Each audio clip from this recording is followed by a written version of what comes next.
Good morning, it's Tanya from Tanya Kraus Horsemanship and you are joining me for the Millie Diaries. I think it is episode 14 today.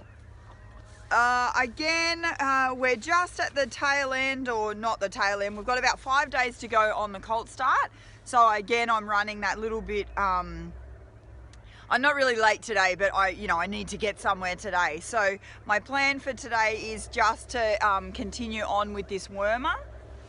Because that's my next kind of priority. What are you doing?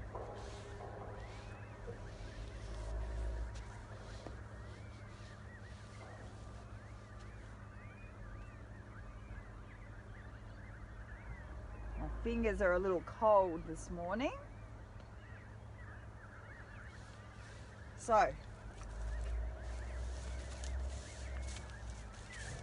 even though I want to do the wormer, I also want to make sure that I keep picking out these feet.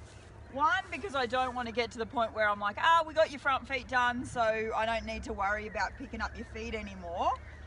Two, because we still need to do the back feet. And three, I think that's one of the biggest issues that a lot of horses have, is that maybe they're only getting their feet properly picked up about every, whenever the farrier or the trimmer comes. So, we're not doing it every single day, and so that's why a lot of farriers and trimmers have a lot of issues with horses, because they're not into that routine of just, every day my feet get picked up and picked out and something gets done with my feet. So I'm definitely going to keep on top of that with Millie. Good girl. Pick it up.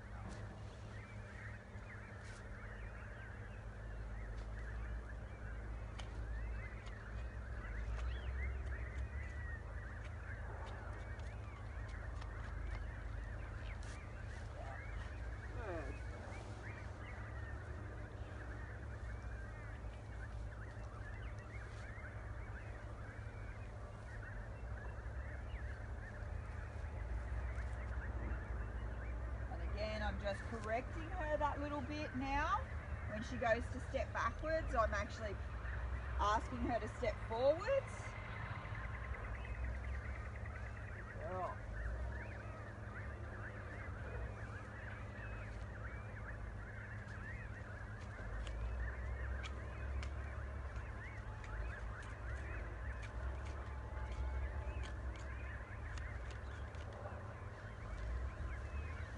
And I'm being pretty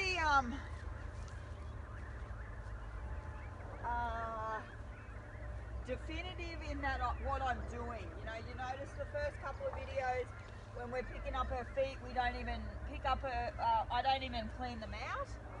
And then you'll notice on a couple of videos where I'm cleaning them out and I might even not get the whole hoof clean, and I just kind of play around with the hoof pick being in there. And now I'm in there. Now I'm like, right, I'm in here, you're getting your feet done. She can hear and feel the hoof pick. It's all happening. I'm not going to lie to her. I'm happy to build it, but I don't want to lie about it.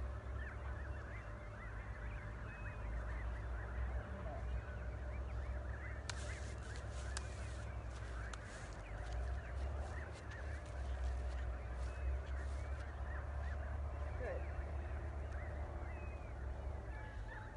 So you saw there that she got a little bit, not really bothered, but I have to be really aware. When I was down beside her just then, the lead rein was touching her front right leg. So when I'm down beside her and the lead rein's touching her front right leg, I need to, one, be aware in case she picks up her foot and puts it over it and gets stuck in the rope. I need to be aware that she doesn't stand on the rope. And I need to be aware that she wants to pick up the rope. See, I'll let her chew her own rope.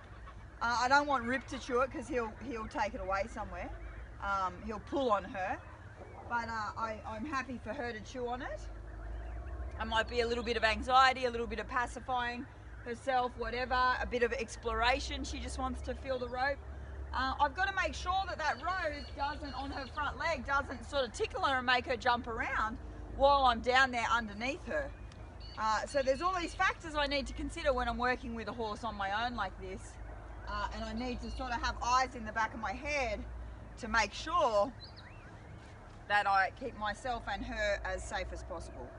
So I'm just going to finish up with the wormer. Well, it's not a wormer, it's an empty syringe.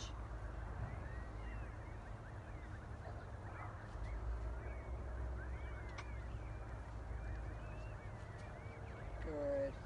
And that, you know, perfect. I mean, we've had those couple of days where she hasn't been great about it. Even yesterday I was still